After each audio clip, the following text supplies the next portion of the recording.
Well, as we've been speaking about, Democrats are now in a world of pain over the election result, sexism, racism, anything but their own candidate.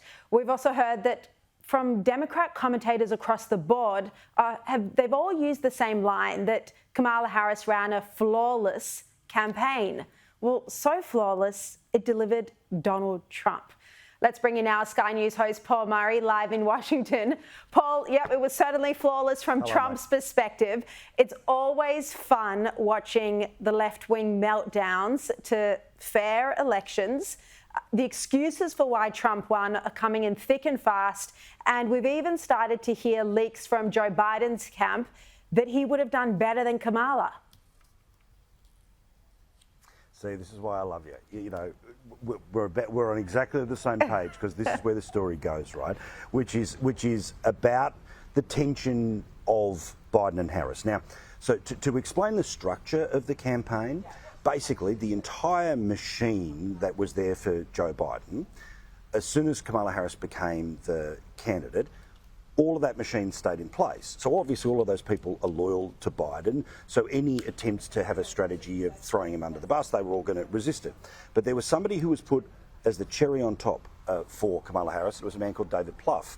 Now, David Plouffe is a former, the bloke who put together the 2008 and 2012 Obama victories. He's made an awful lot of money in the private sector and political advice since.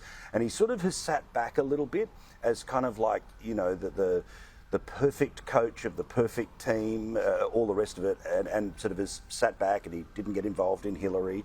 And for him to now be at the heart and soul of the Harris campaign, we now have the beginnings of the fight for the narrative. And it's the Obama camp versus the Biden camp versus the Harris camp. And when you were saying that all the reporters all said the same thing at the same time, guess what? We all know where they were getting their information, because, of course, they were all being spoon-fed all the way through this campaign, all being spoon-fed about 50-50, all being spoon-fed about, 10% of independents and late deciders, just garbage, right, that they knew that would be uncritically reported on the air. But, yeah, so Biden will officially speak today. He's obviously going to walk away when people start to ask questions.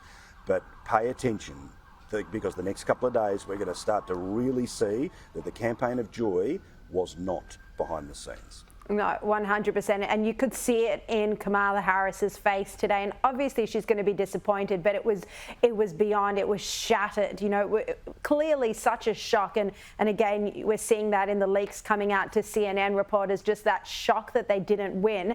And you know what's so amazing is that there's this surprise that American voters actually cared about issues like inflation and immigration more than a fear campaign about Donald Trump's character.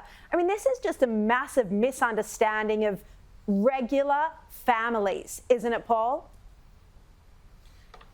Well, 100%. And also, it's a bit of an insight, and it can happen to politicians on all of the spectrum, but it is a particular feature of a certain type of politician that we have right now on the let's be polite and say centre left, but most likely further out to the left. It's what we see in and around the people around Albo, right? Which is never admit a mistake. Just never admit a mistake. Oh, but obviously, sir, you know, the building behind you is on fire. No, peaceful protests, right? This sort of Jedi mind trick stuff that they think that their incredible political science and all the rest of it means that they can somehow get you to believe, to not believe your eyes. And a perfect example of that was, say, let's go back to when Biden is clearly, you know, the computer ain't connected anymore, and you can start to see sort of, you know, those pupils getting bigger and bigger. Oh, that's a cheap fake. I mean, that's a made-up word. They literally made up words to distract from the reality of what was happening.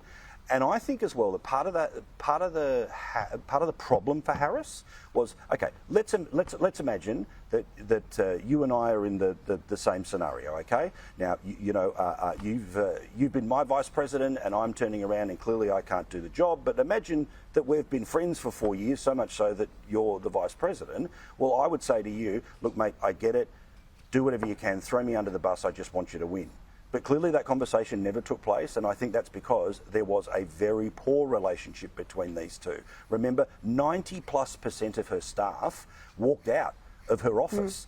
So, you know, again, when you lose, everything that anyone's ever said that's bad about you is true, and when you win, everyone's a genius and every little thing. But I think today's story is this peek behind the curtain at how chaotic things were. And surprise, surprise, the American voters could just see straight through it. They know they were being BS to, and they know that there was this performance of this happy-go-lucky person who, the second they got the worst possible news of losing an election, said to tens of thousands of people who turned up, bugger off, I'll see you tomorrow. Yeah, exactly. And just the lack of substance. And really, I think Brett Baer was the biggest journalistic star of this campaign because he was the only person who did a proper interview. Paul, by the way, I loved your idea of us being president and VP. Can you imagine if we were in charge of the world? I'm actually glad we're not. Can you imagine?